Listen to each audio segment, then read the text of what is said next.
Hi guys, welcome back to my channel. I'm back with another recap of Tyler Perry's Sistas, Season 9, Episode 2, Do No Harm. All I'm going to say is that this episode was truly phenomenal. That much means Tyler Perry is back writing on the script because this right here, it evoked so emotion and it literally like brought everybody together. So let's just get into it. So after everybody done got their call from Fatima saying that, Karen is losing a lot of blood and they need to get to the hospital quick, Zach and Andy are in traffic and they're just talking about like hope everything is okay. And then they started talking about like hopefully, things are not as bad as it seems.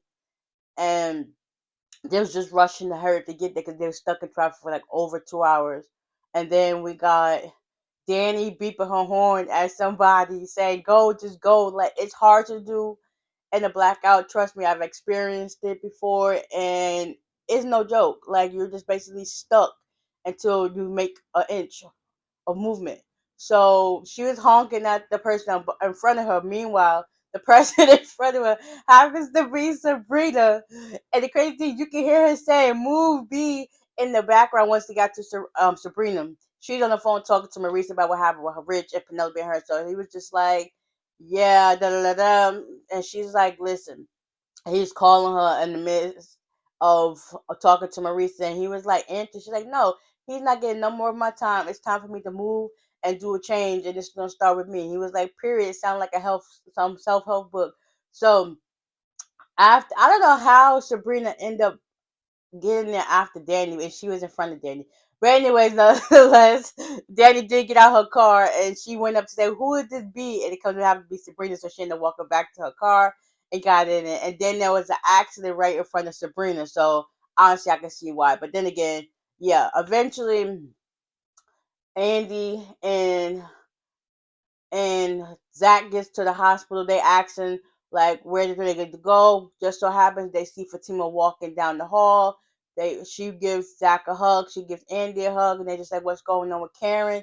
And she was just like, "It's a lot. It's not looking too good." And they end up meeting up with Miss Lisa and Aaron, and they go into the room and they just look at her. It's just like it's getting worse and worse and worse.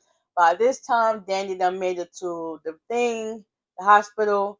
That nasty receptionist, she was giving attitude again, and she still was like, "How about you go this way down the hall?"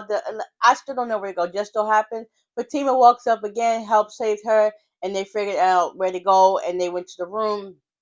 So now everybody gets in to talk to Karen and show her and everything. Danny goes up to give her a hug. Ooh, this is emotional all over again. Woo. Woo. I didn't think this episode would do it to me, but it did it to me. Like Danny goes to see Karen. They have a moment and it's just like it's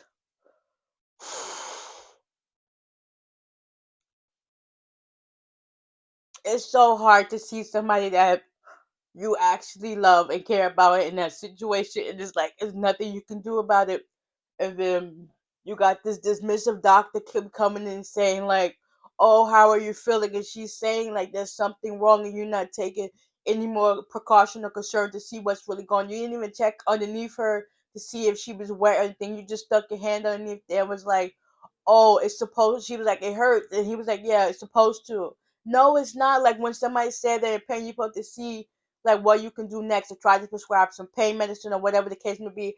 He was so dismissive about that.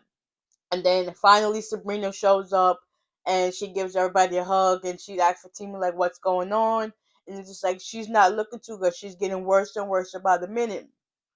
So by this time everybody done seen her and whatever the case may be.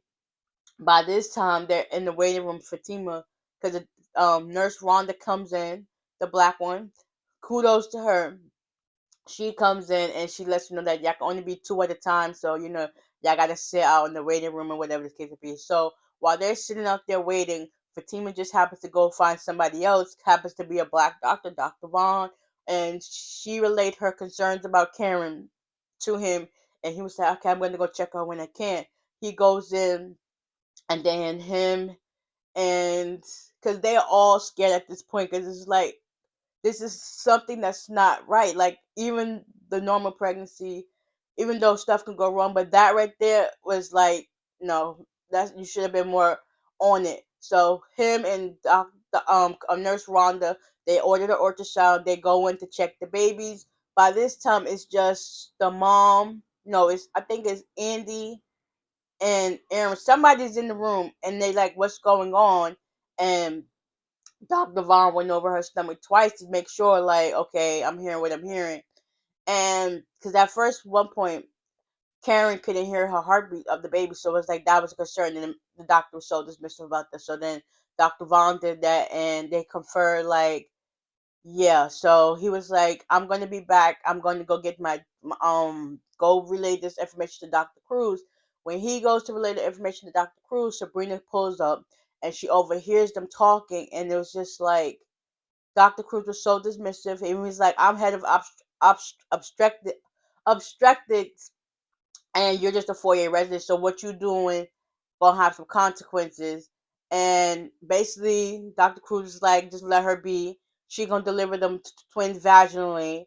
He told her the concern about one of them being stillborn. He was like, listen, people do it all the time.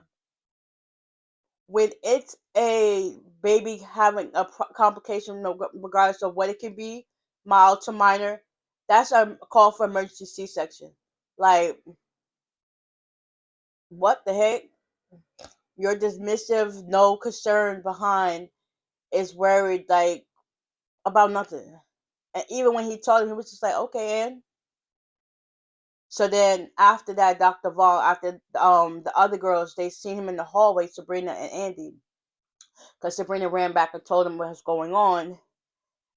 um Everybody started breaking down crying. Fatima told Zach what happened, and it's just like, whoo, this joy is making me so emotional. Like, it broke my heart to see this man break down and cry, regardless of how they may feel about the whole situation with Karen. Like, nobody wants to go through that. Like, is just like a feeling that you can't come back from. So it's like she's all her symptoms make sense. The feverish, the vomiting, the sweating, the chills, everything, because of the baby that died is still in her stomach. So that's just basically pushing more toxins and stuff into her body and making her feel the way she is. And if that baby stays in a little bit longer, it's going to affect the sibling and the mother at the same time. So it's like, where's the urgency at? So everybody's in their fields. Once Sabrina and Andy figured out what they can do, they went to the Karen's room and let them know that she has to be willing to switch her doctor to Dr. Vaughn so that Dr. Cruz can just kick rocks and whatever. So by this time, he comes back into the room and was like, how are you feeling? And she was like, something's not wrong. Something's not wrong. But Dr. Vaughn also let Karen know that when her babies were stillborn, and she kept saying something wasn't wrong. I Something meant wasn't something wrong. is So wrong. from the time she left the Fatima's in them house that night, she was like, she started to feel a cramp, and they was in the car, and she was like, something was going wrong. That whole entire time, just like that. So after that, Dr. Cruz comes back in and was like, yeah, we know everything that's going on. Like, Karen, I'm gonna need for you to switch your doctor over to Dr. Vaughn. And Dr. Cruz was like, I'm gonna need for her to do say so. And they was like, Karen, please, Karen. Like, even though she's trying to conserve her energy or whatever the case may be, she shook her head yes. So the Mama Lisa was like, listen, do all you can do. Like, get the heck out of this room. I was like, same thing. Like, he need to get the heck out of this room, because it's like you wasting my time and energy. And he was like, well, I got other patients to worry about. Basically, he's saying like that's not his problem, but you're the head of everything. Like, what the heck? Make it make sense. So basically, you saying is like, another day, another dollar. One less person I got to worry about is basically what you said. It's like, kiss my behind. Make it make sense. Like, yeah, Karen, not Karen.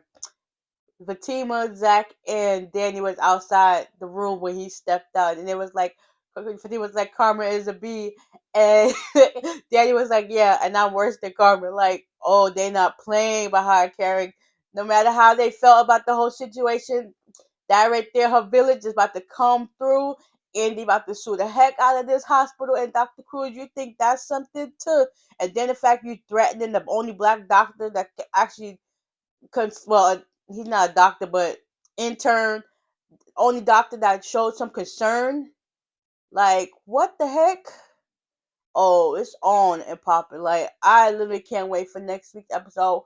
I hope and pray she don't lose her life behind this, because all hell is about to break loose.